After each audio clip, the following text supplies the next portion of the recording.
So since I'm filming this intro after I made the video, I could tell you already that this beat came out crazy. Today we're gonna make a kind of R&B styled beat. After the video, you could check out the full beat. There'll be a link in the description to it, to my second channel. If you go show some love over there, I'd really appreciate it. If you're new to the channel, hit the subscribe button, leave a thumbs up on this video. Let's go. All right, so this is what we got so far. I'm going to break down the chord progression for you and also show you a video of me cooking up the guitar that is actually recorded right here. So let's go ahead and first hear them both together.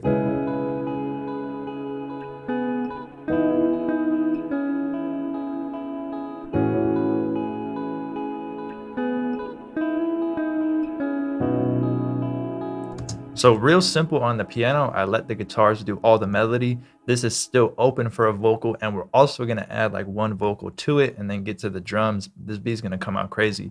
But let's go ahead and let's break down the piano first. So I used the dark preset for this one. I brought down color shift, velocity, sensitivity up, you know, the normal stuff. Gotta denoise it. I swear, every time I denoise it and I open it back up, it's not denoised anymore. This is becoming like a classic thing that happens inside of all of these videos.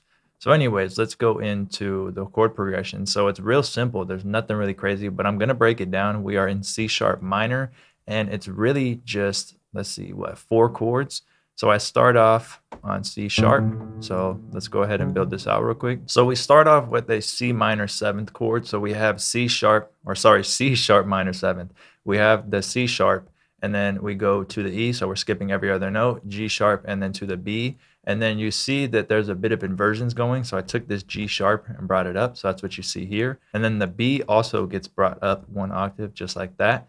And then I go ahead and add in another E, so I just take this, bring it up 1 octave, and then boom, we have that chord. But if we bring it back to its basic version, I'll let you hear what it sounds like, you know, completely by itself, just as a 7th chord. And then with the inversions, a little bit more open, bigger chord. So that's about the same thing that's done with every one of these chords. There's just inversions that are going on.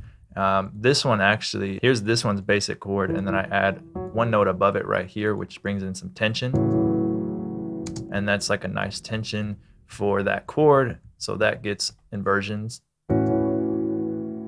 So that's how we got the chord progression. So let me go ahead and play this by itself.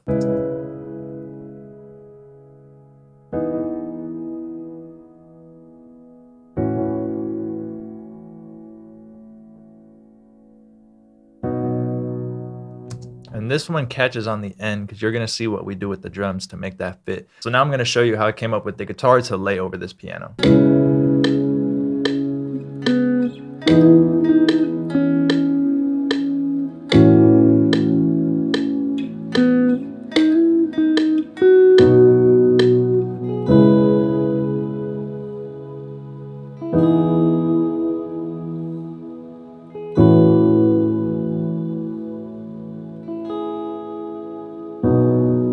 All right, so once I had those 2 ready, I just had to like kind of quantize this manually, moving it around, shifting it to get it a little bit more on time. I kept playing ahead by a tiny bit, but I am practicing my guitar chops every day to get a little bit better. So now that we have these 2, so let's link this in here. And what I want to do is kind of maybe thin out this piano a little bit, and you'll see why for the style that I'm going for. And then we will add a reverb to it. Pretty big reverb, actually, like 4 or 5 seconds, something like that. Widen it out, and then let's actually just widen this out. We don't need to widen out the reverb. And then for the guitars, those are getting ran into here. You can see where I recorded them in here.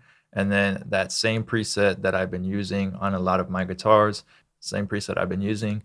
Cool, so now we have these 2, and then from here what I'm gonna do is go into Arcade and get a vocal, because I wanna have like 1 vocal that's kind of in the back just to add some texture to it, and then we'll get into the drums, which are gonna go crazy. All right, so in Arcade, I found this vocal after a while of looking, because I have used so many of these vocals, bro, like probably almost every single one except like the super old ones, but this is the vocal that I found, and I ran it through the normal processing that you always see me do, but for anyone that's new, it's a little bit of EQ, a little bit of reverb, and it takes the vocal from sounding like this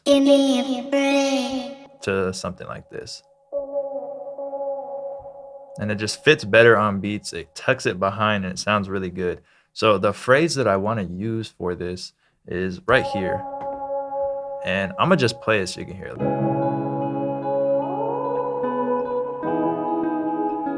That is man, that's that magic right there. That right there is why I make beats. You know, when you find something that just fits perfect and you just really like the beat, how it's coming out, and you just know like it's gonna be fire. Let's go ahead and place that in. I think it's to that length right there.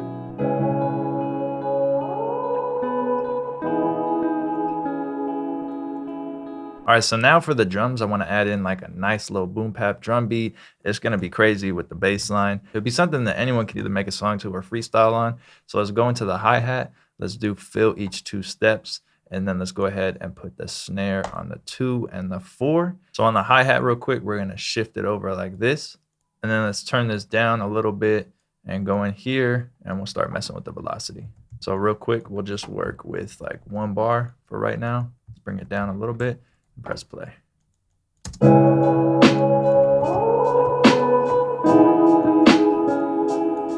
Give it like a nice swing. What is this? The 3rd high one. So the 1, 2, 3, 4, the 5th right here.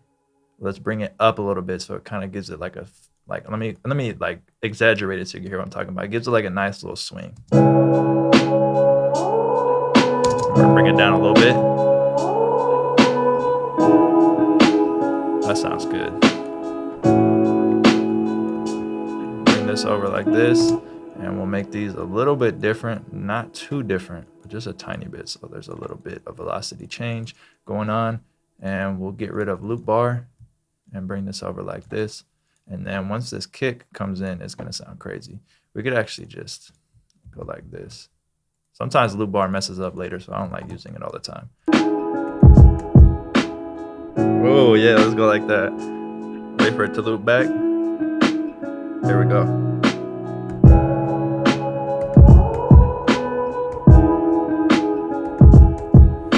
It's a little bit of latency going on, but let's go ahead and just put that in on the keyboard. Let's see.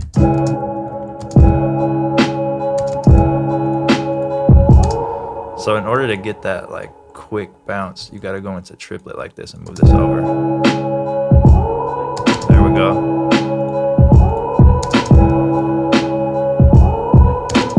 Put it back to cell.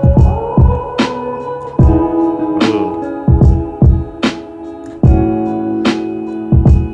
Let's actually raise these up just a little bit.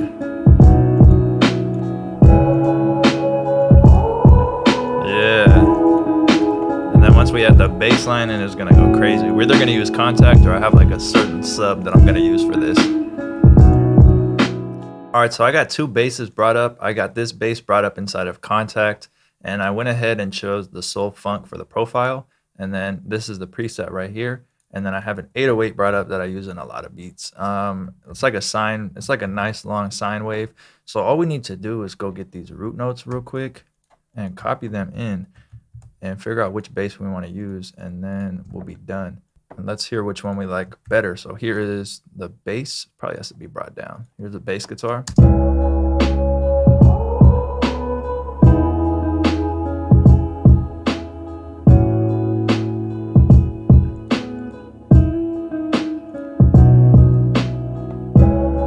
Sounds good. Might go with the sub for this one though. Let's hear the sub real quick. Oh yeah, it's the sub for sure. Yep, I'm not even gonna use the bass. That's perfect, it fills it out. That sounds crazy.